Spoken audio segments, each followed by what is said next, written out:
Hi friends, welcome to our channel sharp mind study circle. ఈ first 10 days ఇప్పటి నుంచి start చేసి ఈ 10 డేస్ అంటే ఈ మంత్ ఎండింగ్ దాకా నేను ట్రై మెథడ్స్లో ఉన్న 9 లెసన్స్ అది మొత్తం కవర్ చేస్తాను. టెక్స్ట్ బుక్ వైజ్గా నేను బిట్స్ ప్రిపేర్ చేశాను. Line to line bits, A bit miss కాదు. డిఎస్సిలో ఒక్కొక్క మెథడాలజీకి 4 మార్క్స్ కాబట్టి 12 మార్క్స్ అంటే 4 into 3 12 మార్క్స్. మీరు నా వీడియోస్ చూడటం వల్ల మీరు ఒక్క హాఫ్ బిట్ కూడా అంటే హాఫ్ మార్క్ 1 బిట్ కూడా మీరు మిస్ చేయరన్నమాట. ఆ విధంగా నేను బిట్స్ ప్రిపేర్ చేశాను. ఇంకా లేట్ చేయకుండా మనం వీడియోలోకి వెళ్ళిపోతాం. ఫస్ట్ది ఏంటంటే గణిత స్వభావం. ఫస్ట్ బిట్, మ్యాథమెటిక్స్ అనే ఆంగ్ల పదం డాష్ డాష్ అనే డాష్ పదాల కలయిక. ఆంగ్ల పదం మ్యాథమెటిక్స్ అనే ఆంగ్ల పదం ఏ 2 పదాల కలయిక అంటే మ్యాథనైన్ టెక్ని అనే 2 పదాల కలయిక అనమాట. అవి ఏ పదాలు? గ్రీకు పదాలు. అలా గుర్తుపెట్టుకోండి. నెక్స్ట్, మ్యాథనైన్ అనగా డాష్. మ్యాథనైన్ అంటే నేర్చుకోవటం. టెక్ని అనగా డాష్, కళ లేదా సూక్ష్మ పద్ధతి. టెక్ని అనగా ఏంటి? కళ లేదా సూక్ష్మ పద్ధతి. ఫోర్త్ది, సంస్కృత భాషలో డాష్ అంటే లెక్కించడం అని అర్థం. సంస్కృత భాషలో గన్ అంటే లెక్కించడం అని అర్థం.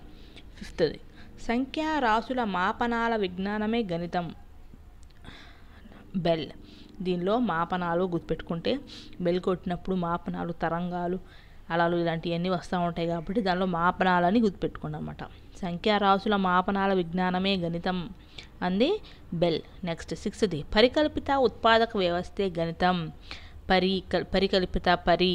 దీనిలో లాస్ట్లో మేరియా పీరి, పిఆర్ఈ లాస్ట్ 3 అక్షరాలు ఉన్నాయి కాబట్టి ఫస్ట్ది, థర్డ్ది అలా గుర్తుపెట్టుకుంటే పరికల్పిత ఉత్పాదక వ్యవస్థే గణితం అంది ఎవరంటే మేరియా పియరీ.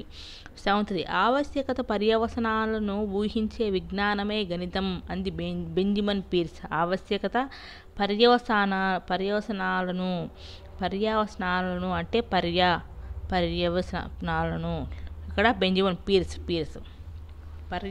పీర్స్ అలా గుర్తుపెట్టుకోండి.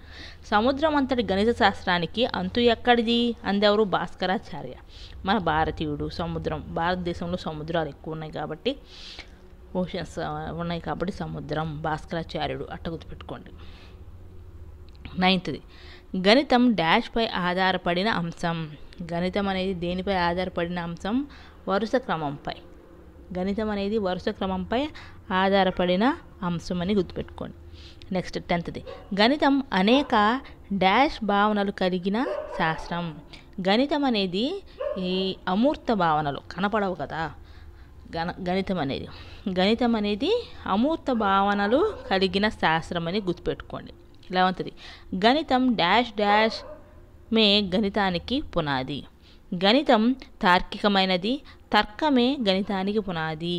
గణితానికి ఏమి పునాది అంటే తర్కమైనది. గణితం అనేది తర్కమైనది కాబట్టి తర్కమే గణితానికి పునాది అని గుర్తుపెట్టుకోవాలి. నెక్స్ట్ 12ది, గణిత భావనలన్నీ పూర్తిగా తార్కిక నిర్మాణం వలనే ఏర్పడ్డాయి అంది ఎవరంటే రస్సెల్ వైట్హెడ్. తార్కిక నిర్మాణం వలనే ఏర్పడ్డాయి అని రస్సెల్ వైట్హెడ్ అన్నాడని గుర్తుపెట్టుకోవాలి. అంటే దానిలో ఎగ్జాంపుల్ 3 + 5 = 8. దాన్నే 8 - 5 చేస్తే 3 వస్తుంది. 8 - 3 = 5 వస్తుంది. దాన్నే 3 + 5 = 8, 8 - 5 = 3, 8 - 3 = 5 అని గుర్తుపెట్టుకోవాలన్నమాట. నెక్స్ట్ 13, గణితం డాష్తో ఏర్పడింది. గణిత శాస్త్ర డాష్ అంటే ఆన్సర్. గణితం దేంతో ఏర్పడింది? అంతర్బుద్ధితో ఏర్పడింది. గణిత శాస్త్రం అనేది సంకేతాలు అన్నమాట. గణిత శాస్త్రంలో ఏముంటాయి? సంకేతాలు ఉంటాయి. అందుకని గణితం అనేది అంతర్బుద్ధితో ఏర్పడింది. గణిత శాస్త్ర సంకేతాలు అని గుర్తుపెట్టుకోవాలి. 14ది, ప్రస్తుతం ఉపయోగిస్తున్న సాధారణ గణిత నమూనా ఏంటి? అల్గారిథం. ప్రస్తుతం ఉపయోగిస్తున్న సాధారణ గణిత నమూనా డాష్ అంటే అల్గారిథం. నెక్స్ట్, ఇప్పుడు మనం గణిత స్వభావం గురించి తెలుసుకుందాం. గణితం అనేది అమూర్త లక్షణం కలిగి ఉంది. గణితం అనేది అమూర్త లక్షణం. స్టార్టింగ్లో కూడా మనకి రస్సెల్ వైట్హెడ్ కూడా అన్నాడు కదా, గణితం అనేది తార్కిక నిర్మాణం, గణిత భావనలన్నీ పూర్తిగా తార్కిక నిర్మాణం వల్ల ఏర్పడ్డాయి అని అన్నాడు కదా. అందుకని ఇక్కడ అమూర్త లక్షణం కలిగి ఉంది గణిత స్వభావం అన్నది ఎవరంటే రస్సెల్ వైట్హెడ్. నెక్స్ట్ గణిత స్వభావం అనేది నమూనాల అధ్యయన శాస్త్రం. గణితం అనేది నమూనాల అధ్యయన శాస్త్రం అని అన్నారన్నమాట. నమూనాలు అంటే అల్గారిథం, అలా గుర్తుపెట్టుకోండి. నెక్స్ట్ గణితం ఖచ్చితత్వం కలిగి ఉంది. గణిత స్వభావంలో ఖచ్చితత్వం ఇది హేతువాద పద్ధతి. గణిత స్వభావంలో ఖచ్చితత్వం అనేది హేతువాద పద్ధతి. నెక్స్ట్ గణితం ఆగమన నిగమన హేతువాదం. గణితం అనేది ఆగమన నిగమన హేతువాదం. Next 15th bit. గణితం డాష్ ద్వారా ఖచ్చితమైన ఫలితాలను సాధించడానికి వీలైన శాస్త్రం. అంటే గణితం హేతువాద పద్ధతి ద్వారా, ఏ పద్ధతి ద్వారా? గణితం అనేది హేతువాద పద్ధతి ద్వారా ఖచ్చితమైన ఫలితాలను సాధించడానికి వీలైన శాస్త్రం. Next 16th bit. గణితం డాష్. గణితం అనేది సరిచూసే పద్ధతి. గణితం అనేది ఏ పద్ధతి? సరిచూసే పద్ధతి. ఫస్ట్ 15th ఏంటంటే గణితం హేతువాద పద్ధతి ద్వారా ఖచ్చితమైన ఫలితాలను సాధించడానికి వీలైన శాస్త్రము. అలాగే 16th గణితం డాష్ అంటే సరిచూసే పద్ధతి అని అర్థం. Next 17th bit. ఒక విషయాన్ని అనేకసార్లు పరిశీలించినప్పుడు ఒకే ఫలితాన్ని పొందినట్లయితే మిగతా అన్ని సందర్భాల్లో కూడా అదే ఫలితాన్ని ఇస్తుంది. డాష్ అంటే దేని ద్వారా? అంటే ఆగమన హేతువాదం ద్వారా. ఆగమన హేతువాదం ద్వారా ఒక విషయాన్ని అనేకసార్లు పరిశీలించినప్పటికీ ఒకే ఫలితాన్ని పొందినట్లయితే మిగతా అన్ని సందర్భాల్లో కూడా అదే ఫలితాన్ని ఇస్తుంది అని చెప్పవచ్చు అన్నమాట. దేని ద్వారా? ఆగమన హేతువాదం ద్వారా. Next 18th. ఒక స్వానుభవ విషయాలు, అనిర్వచిత పదాలు, స్వీకృతాలు నిరూపించబడిన సత్యాలపై ఆధారపడుతుంది. దేని ద్వారా? నిగమన హేతువాదం. ఒక స్వానుభవ విషయాలు, అనిర్వచిత పదాలు, స్వీకృతాలు నిరూపించబడిన సత్యాలపై ఆధారపడుతుంది. డాష్ నిగమన హేతువాదం. 19th. గణితం సహజమైన డాష్ విధానం డాష్ లక్షణం. గణితం అనేది సహజమైన ఆలోచన విధానం సౌందర్య లక్షణం. గణితం అనేది సహజమైన ఆలోచన విధానం సౌందర్య లక్షణం. నెక్స్ట్ టాల్మీ గ్రంథరాజం అయిన గణిత శాస్త్ర సమాహారంను డాష్ అని పిలిచేవారు. ఏమని పిలిచేవారంటే టాల్మీ గ్రంథరాజం అయిన గణిత శాస్త్ర సమాహారంను ఆల్మగెస్ట్ అని పిలిచేవారు. నెక్స్ట్ 21. అరబ్బు గణిత శాస్త్రజ్ఞుడు డాష్ రచించిన బీజగణితం 2 ముఖ్యమైన నియమాల మీద ఆధారపడి ఉంది. అవి డాష్ అంటే అరబ్బు గణిత శాస్త్రజ్ఞుడు ఎవరు? ఆల్-ఖ్వారిజ్మీ ఎవరు రచించారు? అరబ్బు గణిత శాస్త్రజ్ఞుడు ఆల్-ఖ్వారిజ్మీ ఆయన రచించిన బీజగణితంలో 2 ముఖ్యమైన నియమాలు అనేవి ఆధారపడి ఉందన్నమాట. అవి ఏంటంటే ఫస్ట్ది రెస్టోరేషన్, రెండోది రిడక్షన్. నెక్స్ట్ 22. ఒక సమీకరణంలోని రుణపదాలను సమీకరణంలో రెండో వైపుకు తీసుకుని వెళ్ళటం డాష్. దాన్నే రెస్టోరేషన్ అని అంటారు. రెస్టోరేషన్ అంటే ఏంది? ఒక సమీకరణంలోని రుణపదాలను సమీకరణంలో రెండో వైపుకు తీసుకుని వెళ్ళడాన్నే రెస్టోరేషన్ అని అంటారు. మరి రిడక్షన్ అంటే ఏంటంటే సజాతి పదాల కూడిక.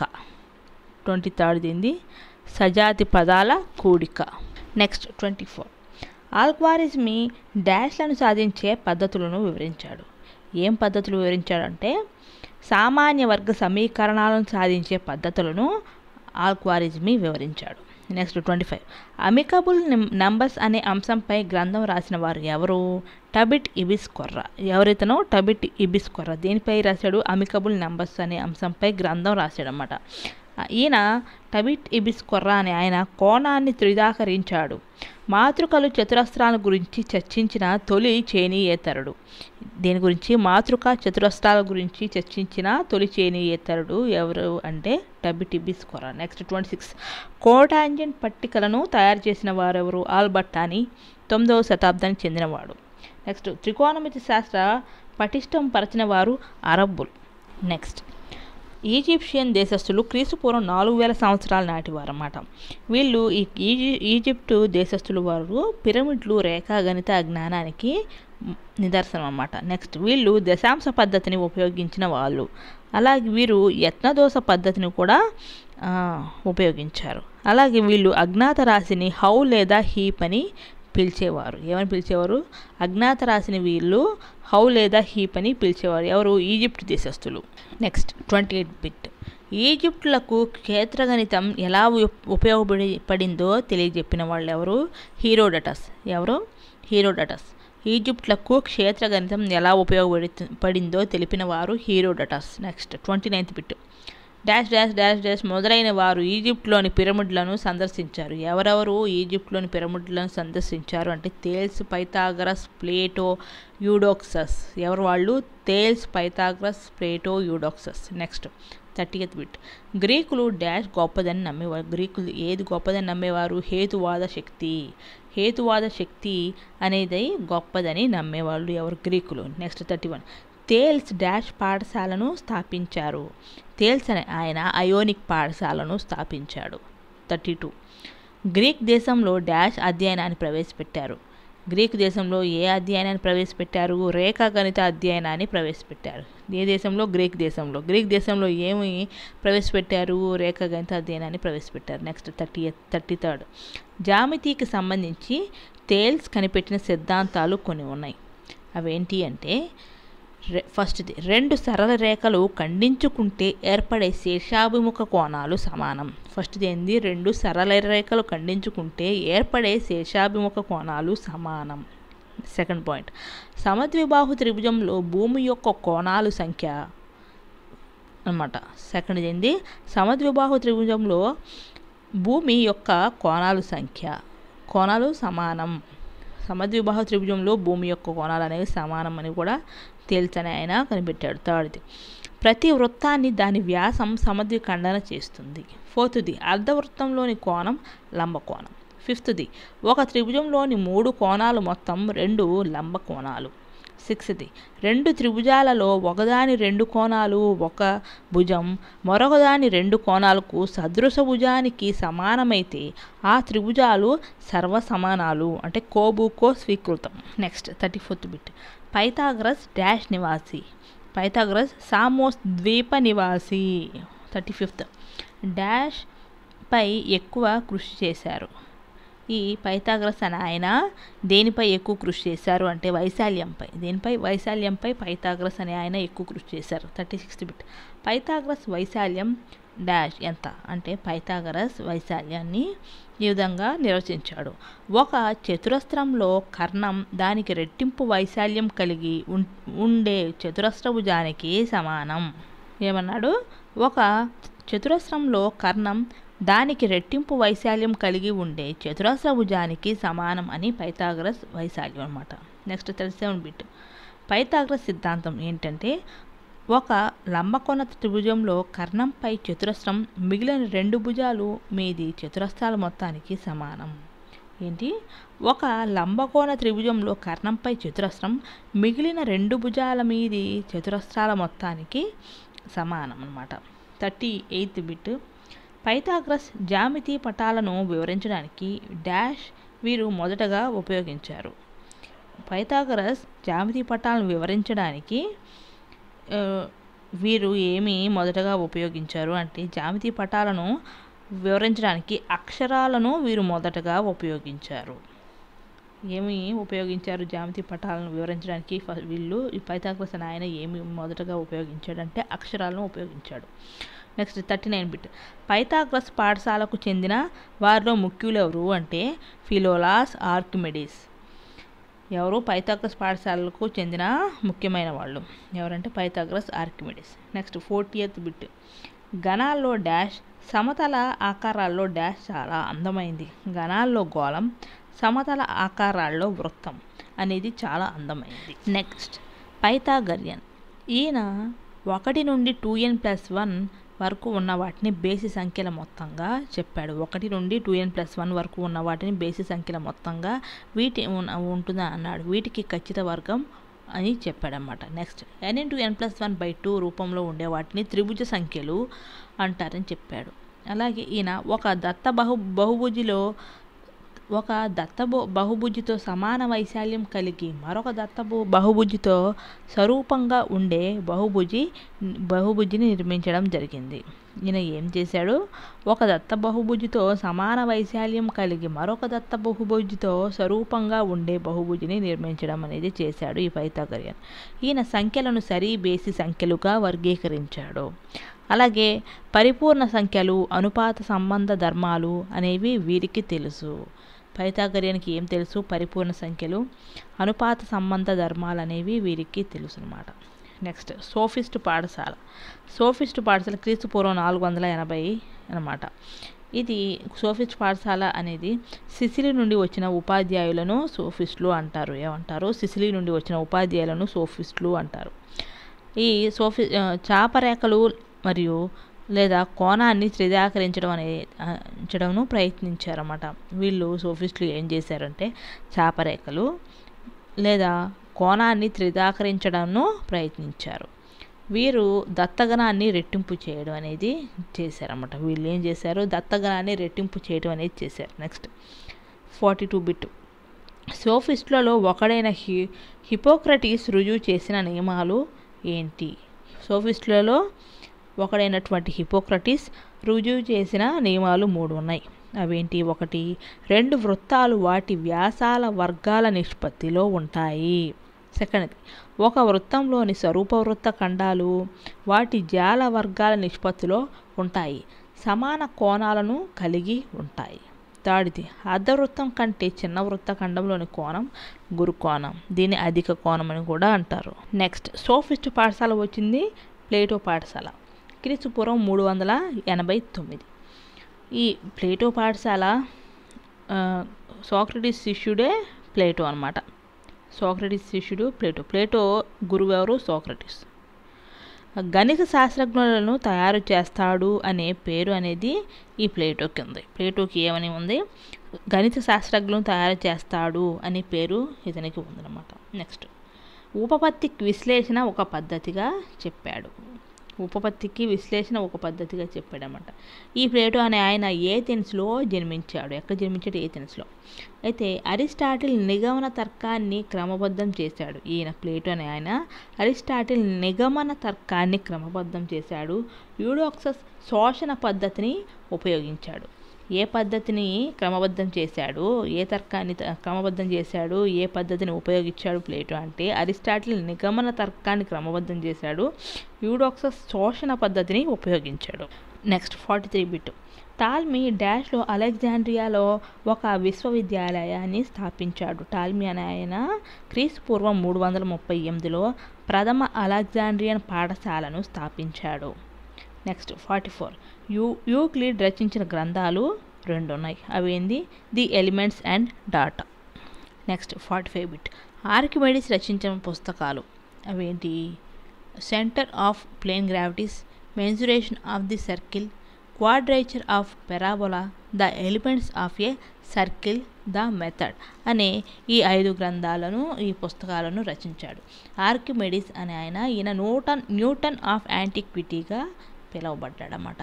ఆర్కిమెడిస్ రచించిన పుస్తకాలు ఏంటి అంటే centre of plane gravities, mensuration of the circle, quadrature of parabola, the elements of a circle, the method అనే ఈ 5 పుస్తకాలు రాశాడు. ఈ ఆర్కిమెడిస్ అనే ఆయన న్యూటన్ ఆఫ్ యాంటిక్విటీగా పిలువబడ్డాడనమాట. Next 46 bit. త్రిభుజ వైశాల్యానికి దాని భుజాల మీద ఆధారపడిన సూత్రాన్ని కనిపెట్టిన వారు ఎవరు అంటే హెరాన్. ఎవరు? హెరాన్. త్రిభుజ వైశాల్యానికి దాని భుజాల మీద ఆధారపడిన సూత్రాన్ని కనిపెట్టిన వాడు హెరాన్. క్రీస్తు పూర్వం 100వ శతాబ్దానికి చెందినవాడు. Next 47 bit. త్రికోణమితి సృష్టికర్త డాష్ హిపోక్రటీస్. క్రీస్తు పూర్వం 161 నుండి 127 కాలంలో వాడు. హిపోక్రటీస్. హిప్పార్కస్ అన్నమాట. త్రికోణమితి సృష్టికర్త ఎవరు? హిప్పార్కస్. క్రీస్తు పూర్వం 161 to 127. నెక్స్ట్ 48. క్లాడియస్ టాల్మియస్ రచించిన 2 ప్రసిద్ధ గ్రంథాలు ఉన్నాయి. అవేంది? ఫస్ట్ ఆల్మగెస్ట్, 2 జాగ్రఫికా. ఎవరు రచించారు? క్లాడియస్ టాల్మియస్ అనే ఆయన రచించిన 2 ప్రసిద్ధ గ్రంథాలు. 1 ఆల్మగెస్ట్, 2 జాగ్రఫికా. ఆల్మగెస్ట్లో 13 పుస్తకాలు అనేవి ఉన్నాయన్నమాట. 49 బిట్.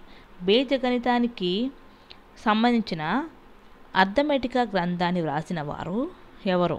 డాష్ అంటే డయాఫాంటస్. బీజగణితానికి సంబంధించిన అర్థమెటికా గ్రంథాన్ని వ్రాసిన వారు Diophantus. Next 50th bit. Diophantus బీజగణిత డాష్లో సంజ్ఞలను వాడాడు. డయాఫాంటస్ అనే ఆయన బీజగణితాల్లో ఏ సంజ్ఞలను వాడాడు? సమీకరణాల్లో సంజ్ఞలను వాడాడు డయాఫాంటస్. బీజగణితంలోని సమీకరణాల్లో సంజ్ఞలను వాడాడు అన్నమాట. 51th bit.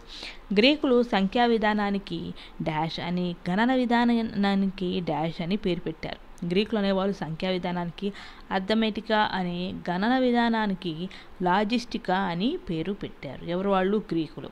52nd bit. సంయుక్త సంఖ్యలను వేరు చేయడం ద్వారా ప్రధాన సంఖ్యలను కనుగొనే పద్ధతిని కనిపెట్టిన వారు ఎవరు? ఎరటోస్తనీస్. ఏంటి? 52nd bit. సంయుక్త సంఖ్యలను వేరు చేయడం ద్వారా ప్రధాన సంఖ్యలను కనుగొనే పద్ధతిని కనిపెట్టిన వారు ఎరటోస్తనీస్. Next 53 bit. భారతదేశంలో మొట్టమొదటిసారిగా డాష్లో డాష్ను వాడినారు. భారతదేశంలో మొట్టమొదటిసారిగా క్రీస్తు శకం 876లో సున్నాను వాడారన్నమాట. భారతదేశంలో మొట్టమొదటిసారిగా క్రీస్తు శకం 876లో సున్నాను వాడారు. 54వ బిట్. బ్రహ్మ సిద్ధాంత శిరోమణి గ్రంథాలను ఆంగ్లంలోకి అనువదించిన వారు ఎవరు? హెచ్.టి. కోల్బ్రూక్. బ్రహ్మ సిద్ధాంత శిరోమణి అనే గ్రంథాలను ఆంగ్లంలోకి అనువదించిన వారు డాష్ హెచ్.టి. కోల్బ్రూక్. నెక్స్ట్ ఆర్యభట్ట, భారతీయుడు. ఈయన భారతీయ గణిత శాస్త్రజ్ఞులలో అతి ప్రసిద్ధుడు. ఎవరు? ఆర్యభట్ట. ఈయన ఆర్యభట్టీయం అనే గ్రంథాన్ని రచించాడు. ఆర్యభట్ట గ్రంథం పేరేంటి? ఆర్యభట్టీయం అనే గ్రంథం అన్నమాట. ఈయన క్రీస్తు శకం 476లో పాటలీపుత్రంలో జన్మించాడు. ఈయన ఎక్కడ జన్మించాడు? క్రీస్తు శకం 476లో పాటలీపుత్రంలో జన్మించాడు. ఈయన దశాంశ పద్ధతి ఈయనకి అనేది తెలుసు. ఈ ఆర్యభట్టకు దశాంశ పద్ధతి తెలుసు. భూమి గోళాకారంగా ఉందని తెలిపాడు. ఎవరు? ఆర్యభట్ట. అయితే ఈయన π = 3.416 అనే నెంబర్ ఇచ్చాడు. అలాగే సంఖ్యలను సూచించడానికి అక్షరాలను సంకేతాలుగా ఉపయోగించాడు. ఆ = 1, ఈ = 100, ఊ = 100², రూ = 100³ నెక్స్ట్ 55 బిట్. ఆర్యభట్టీయం అనే గ్రంథంలో డాష్ అనేవి ఉన్నాయి. అవేంటి? ఫస్ట్ది గీతికా పాదం 10, గణిత పాదం 33, కాలక్రియ పాదం 25, గోళపాదం 50. ఆర్యభట్టీయం అనే గ్రంథంలో ఏమేమి ఉన్నాయి? గీతికా పాదం 10, గణిత పాదం 33, కాలక్రియ పాదం 25, గోళపాదంలో 0 ఉంది కాబట్టి 50 అలా గుర్తుపెట్టుకోవాలన్నమాట. 56. భాస్కరాచార్య డాష్కి చెందినవాడు. ఈయన దేనికి చెందినవాడు? క్రీస్తు శకం 12వ శతాబ్దానికి చెందినవాడు. ఉజ్జయిని గ్రామానికి చెందినవాడు భాస్కరాచార్యుడు అనేవాడు. భాస్కరాచార్య గ్రంథం డాష్ సిద్ధాంత శిరోమణి. భాస్కరాచార్య గ్రంథం సిద్ధాంత శిరోమణి. నెక్స్ట్ 58. భాస్కరాచార్యుడు డాష్ గ్రంథంలో డాష్ను స్వేచ్ఛగా ఉపయోగించడం జరిగింది. భాస్కరాచార్యుడు లీలావతి గ్రంథంలో, ఏ గ్రంథంలో? లీలావతి గ్రంథంలో దశాంశ పద్ధతిని, సున్నాను స్వేచ్ఛగా ఉపయోగించడం జరిగింది. ఎవరు? భాస్కరాచార్యుడు. దేనిలో? లీలావతి గ్రంథంలో. దేన్ని? దశాంశ పద్ధతిని, సున్నాను స్వేచ్ఛగా ఉపయోగించడం అనేది జరిగింది. Next 59th bit. భాస్కరాచార్యుడు బీజగణితంలో డాష్లు సాధించడానికి చెందిన విషయాలు రాశాడు. భాస్కరాచార్యుడు బీజగణితంలో ఏమేమి సాధించడానికి చెందిన విషయాలు రాశాడు అంటే సంజ్ఞా సంఖ్యలు, సామాన్య వర్గ సమీకరణాలు సాధించడానికి చెందిన విషయాలను రాశాడు. ఏంటవి? సంజ్ఞా సంఖ్యలు, సామాన్య వర్గ సమీకరణాలు. నెక్స్ట్ 60. భాస్కరాచార్యుడు ఏమని వివరించాడు? భాస్కరాచార్యుడు అంటే ధనరాశి వర్గమూలం ధన రుణ రాశులలో ఏదో ఒకటి కావచ్చు అని వివరించాడు. ఏమని వివరించాడు భాస్కరాచార్యుడు? ధనరాశి వర్గమూలం ధన రుణ రాశులలో ఏదో ఒకటి కావచ్చు అని వివరించాడు. Next 61 bit. భాస్కరాచార్యుడు డాష్ భావనలను సూచించాడు. ఏ భావనలు సూచించాడు భాస్కరాచార్యుడు? అవకలన సమకలన భావనలు. భాస్కరాచార్యుడు అవకలన సమకలన భావనలను సూచించాడు. నెక్స్ట్ 62. శ్రీనివాస రామానుజం డాష్ను డాష్లో జన్మించాడు. ఈయన క్రీస్తు శకం 1887 డిసెంబర్ 22న తమిళనాడులోని ఈరోడ్లో జన్మించాడు. ఈయన క్రీస్తు శకం 1887 డిసెంబర్ 22న తమిళనాడులోని ఈరోడ్లో జన్మించాడు. Next 63rd bit. Srinivasa Ramanujam dash డాష్లపై విశేషమైన కృషి చేశాడు. వేటిపై విశిష్టమైన కృషి చేశాడు అంటే ప్రధాన సంఖ్యలు వాటి సంఖ్యా లక్షణాలపై. వేటిపై? ప్రధాన సంఖ్యలపై వాటి సంఖ్యా లక్షణాలపై విశేషమైన కృషి చేశాడు. Next 64th bit. Srinivasa Ramanujam డాష్లపై పరిశోధన చేశాడు. డాష్లపై వ్యాసం రాశాడు. వేటిపై పరిశోధన చేశాడు? వేటిపై వ్యాసం రాశాడు? శ్రీనివాస రామానుజన్ అంటే ఈయన మాక్ తీటా ఫంక్షన్స్పై పరిశోధన చేశాడు. బెర్నౌలీ సంఖ్యలపై వ్యాసం అనేది రాశాడు. మాక్ తీటా ఫంక్షన్స్పై పరిశోధన చేశాడు. బెర్నౌలీ సంఖ్యలపై వ్యాసం అనేది రాశాడు. 65th bit. రామానుజన్ సంఖ్య ఏంటి? డాష్ అంటే 1729. 66. రామానుజం డాష్ డాష్ కాలేజీ గౌరవం పొందిన భారతీయుడు. రామానుజన్ అనే ఆయన fellow of the royal society, fellow of Trinity college గౌరవం పొందాడు. ఈయన ఏమేమి పొందాడు? రామానుజన్ అంటే fellow of the royal society, fellow of Trinity college గౌరవం పొందిన భారతీయుడు అన్నమాట ఈయన.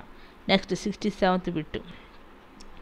1914 నుండి 1917 వరకు కేంబ్రిడ్జ్ విశ్వవిద్యాలయంలో డాష్తో కలిసి పరిశోధన చేశాడు. ఈయన ఎవరితో కలిసి పరిశోధన చేశాడు? 1914 నుంచి 1917 వరకు అంటే హార్డీతో. ఎక్కడ? కేంబ్రిడ్జ్ విశ్వవిద్యాలయంలో.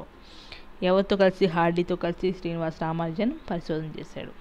నెక్స్ట్ డాష్ డాష్ డాష్ పై పరిశోధనలు చేశాడు. వేటిపై పరిశోధన చేశాడు? మ్యాజిక్ స్క్వేర్స్, కంటిన్యూడ్ ఫ్రాక్షన్స్, ప్రధాన సంఖ్య, ఎలిప్టిక్ ఇంటిగ్రల్స్ పై. వేటిపై రామానుజన్ పరిశోధన చేశాడు అంటే మ్యాజిక్ స్క్వేర్స్, కంటిన్యూడ్ ఫ్రాక్షన్స్, ప్రధాన సంఖ్యలు, ఎలిప్టిక్ ఇంటిగ్రల్స్ పై. Next 69th bit.